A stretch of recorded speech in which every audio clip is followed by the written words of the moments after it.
প্রিয় সিলেটবাসী, আসসালামু আলাইকুম। আপনাদেরকে সারা পৃথিবী তথা বাংলাদেশের এই ক্রান্তি লগ্নে সালাম জানাই, শুভেচ্ছা জানাই। আপনারা সবাই ভালো থাকুন এই কামনা করি। প্রতিনিয়ত আপনারা টেলিভিশন, খবরের কাগজ, অন্যান্য সোশ্যাল মিডিয়ায় স্বাস্থ্য সম্পর্কিত যে সমস্ত নির্দেশিকা আসছে, আপনারা এগুলো সবাই মেহরবানি করে আপনারা মেনে চলবেন। আপনারা লক্ষ্য করছেন প্রতিদিন ক্রমান্বয়ে আমাদের করোনা রোগীর সংখ্যা বেড়ে যাচ্ছে।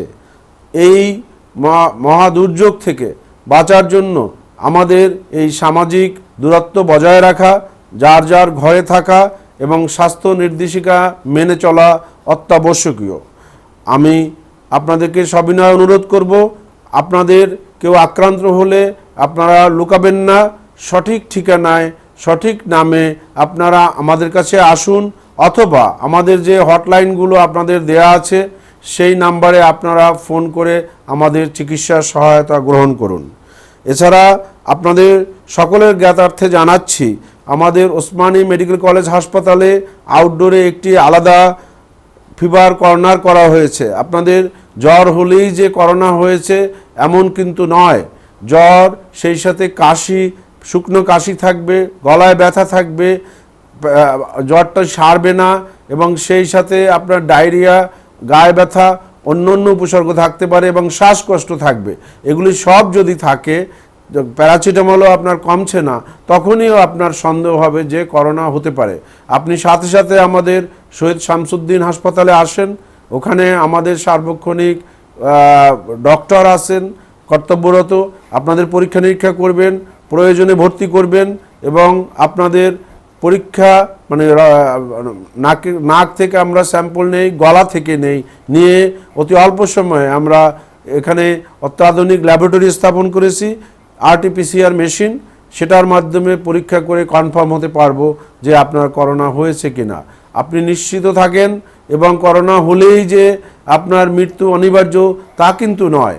90 থেকে 95% মানুষ এই রোগ থেকে অটোমেটিক ভালো হয়ে যায় যদি নিয়ম মতো চলে, যদি নিজ ঘরে অবস্থান করে, অন্যর মধ্যে না ছড়ায়, এবং একটু পুষ্টিকর খাবার খায়, ভিটামিন সি জাতীয় খাবার খায়, এবং আমরা কিছু ঔষধ দিব। এটা খেলে আপনি ইনশাল্লাহ 90 থেকে 95% রোগী ভালো হয়ে যায়।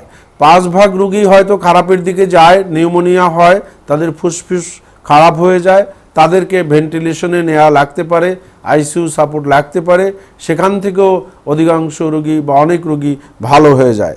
তো আমি সিলেটবাসীর কাছে আকুল আবেদন করব, আমার আশঙ্কা ছিল যে হয়তো প্রায় 40,000-এর মতো প্রবাসী এসেছে, যে সিলেটেই বুঝি সবচেয়ে বেশি এই রোগটা ছড়ানোর সম্ভাবনা রয়েছে।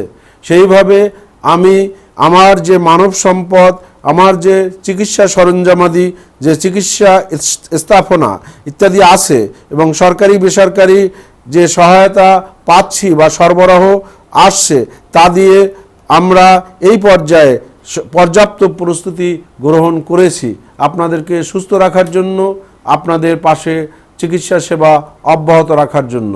তো আপনারা আমাদের সহযোগিতা করুন, আপনারা নিজের শরীর, নিজের জীবনকে রক্ষা করুন, আপনার পরিবারকে রক্ষা করুন, আপনার সমাজকে রক্ষা করুন, তথা সবাই মিলে আমরা আমাদের সকলের ধৈর্য, আমাদের সাহস, সহানুভূতি, মনোবল, এবং আমাদের সবাই মিলে মহান আল্লাহর কাছে আমরা সবাই প্রার্থনা করব, হে আল্লাহ, আপনি আমাদেরকে এই মহা বিপদ থেকে রক্ষা করুন।